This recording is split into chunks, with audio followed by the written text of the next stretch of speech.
ഓം ശ്രീ ഭൂതനാഥായ നമ. അയ്യപ്പനെ വന്ദിക്കുന്ന ഒരു ശ്ലോകം പൃഥ്വി എന്ന വൃത്തത്തിലാണ്. മുരാന്തക മഹേശ്വര പ്രഥിത നന്ദനം മുക്തിദം മുദാവഹമഘാപഹം ഗിരിശഭക്തഭൂമിപതേ മദാന്ധമഹിഷീവധാദവിതലോകധർമ്മം പ്രഭും മുനീശ്വരസുരൈർനുതം ശബരിശൈലനാഥം ഭജേ. ഈ ശ്ലോകത്തിൻ്റെ അർത്ഥവും കൂടി ഒന്ന് പറയാം.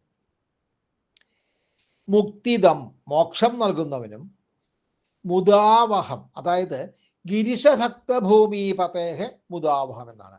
ഗിരിശഭക്തഭൂമിപതി, ഗിരിശൻ പരമശിവൻ, പരമശിവന്റെ ഭക്തനായ ഭൂമിപതി രാജാവ്. ഇവിടെ ഉദ്ദേശിക്കുന്നത് പന്തളത്ത് രാജാവിനെയാണ്, പന്തളത്ത് രാജാവിനെയാണ് ഉദ്ദേശിക്കുന്നത്. അപ്പോൾ ആ പന്തളത്ത് രാജാവിന് മുദാവഹം, മുദാവഹനാണ്, അതായത് സന്തോഷം ഉണ്ടാക്കുന്നവനാണ്. അഘാപഹം പാപനാശകനും.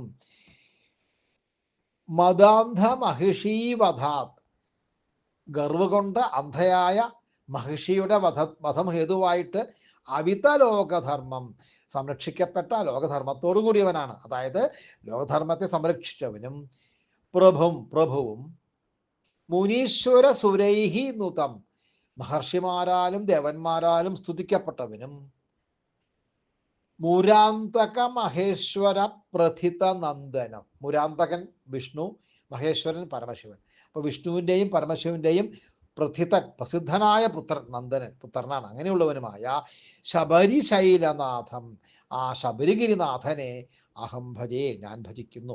ഇവിടെ ഒരു വാക്കും കൂടി ഉണ്ട്, ഇവിടെ പ്രഭു എന്നുണ്ട്. പ്രഭുവുമായിട്ടുള്ള ആ ശബരിശൈലനാഥനെ, ആ ശബരിഗിരീശനെ ഞാൻ ഭജിക്കുന്നു. ഇതാണ് ശ്ലോകത്തിൻ്റെ അർത്ഥം.